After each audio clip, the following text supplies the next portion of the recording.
আমি একদমই নিজের মতো করেই চলি। কে কি পড়ছে বা কে কি করছে আমি খুব একটা ফলো করি না, কারণ আমি আসলে সবসময় প্রায়োরিটি দিই কমফোর্ট। আরামদায়ক হতে হবে আমার জন্য, আরামদায়ক না হলে সেই পোশাক বা যে কোনো কাজ আমি করতে পারি না। সেই কারণেই আমি আসলে ফলো করতে পারি না, মানে আমি যে চাই না করতে তা না, পারি না। সো আমার এই শাড়ি ব্লাউজ আমারই আইডিয়া, কেনা, এই তো। একটা জিনিস জানতে চাই, 2024 সালটা অনেক বিভিন্ন রকম চড়াই উত্তরায়ের মধ্যে দিয়ে আমাদের কেটেছে।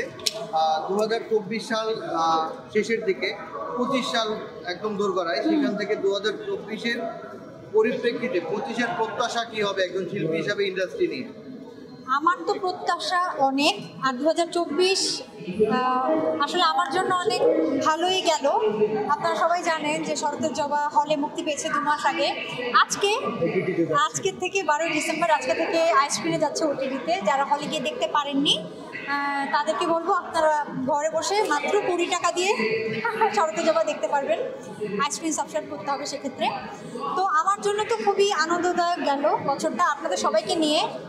আপনাদের সবার সঙ্গে আমার দেখা হয়েছে প্রমোশনে, অনেকবার দেখা হয়েছে সবার সঙ্গে। তো এবং আমি তো 8 বছর পর শরতের জবা মানে ফিল্ম করলাম। সুতরাং ভাই উনি যে প্রশ্নটা করলেন, আমার আগামী বছরের প্রত্যাশা তো অবশ্যই আরও বাড়বে, কিন্তু আমার এই বছর থেকেও কিন্তু প্রাপ্তি অর্জন অনেক ছিল আলহামদুলিল্লাহ। তো আমি এই বছরে আমার কাজ নিয়ে, যেটা আমি অনেকদিন পর করলাম, আমি খুবই খুশি এবং দর্শকদের ভালোবাসা পেয়ে, আপনাদের সাপোর্ট পেয়ে আমি আসলে আমি অনেক আনন্দিত। আমি যে সাপোর্ট পেয়েছি, আপনি জানেন, আপনারা সবাই জানেন যে খুব একটা অস্থিতিশীল সময়ে হলে শরতের জবা মুক্তি পেয়েছিল। তারপরও আমি আপনাদের সবার যে ভালোবাসা পেয়েছি, আমি কৃতজ্ঞ। প্রত্যাশার জায়গা থেকে 25টাকে কি চাচ্ছেন যে আরও শিল্প বান্ধব হোক, এবং আসলে বাংলা সিনেমার দর্শক যারা আসলে কিছুটা হল ফেরত ছিলেন না, তারা যাতে আবার হলে ফেরে, সেই জায়গায় একটা প্রত্যাশা শিল্পী হিসেবে থাকে কিনা, যেহেতু নির্মাতা হিসাবেও আত্মপ্রকাশ করেছেন? নিশ্চয়ই।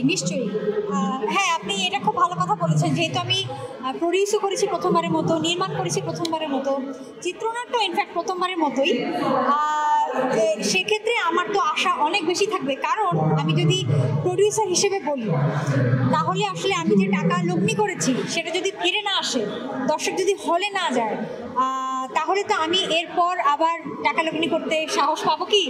মনে তো হয় না। সে কারণেই আপনি যেটা বলেছেন, আমি আপনার সঙ্গে একমত যে আমাদের হলে দর্শককে আরও আসতে হবে, বাংলা মুভির সাথে থাকতে হবে, বাংলা মুভি আরও বেশি করে দেখতে হবে। এবং শুধু এটা বললেই হবে না যে বাংলা মুভি বেশি করে দেখতে হবে, বাংলা মুভির মানও কিন্তু আগের থেকে এখন অনেক ভালো হয়েছে। সেই কারণে আমি বলছি, যেহেতু মানও ভালো হয়েছে, সো আমি আশাই করবো যে দর্শক আরও বেশি হলে আসবে, আরও বেশি বাংলা মুভি দেখবে। একজন কুসুম শিকদারের লং টাইম পরে, মানে এত লং টাইম নেওয়ার কারণ কি ছিল?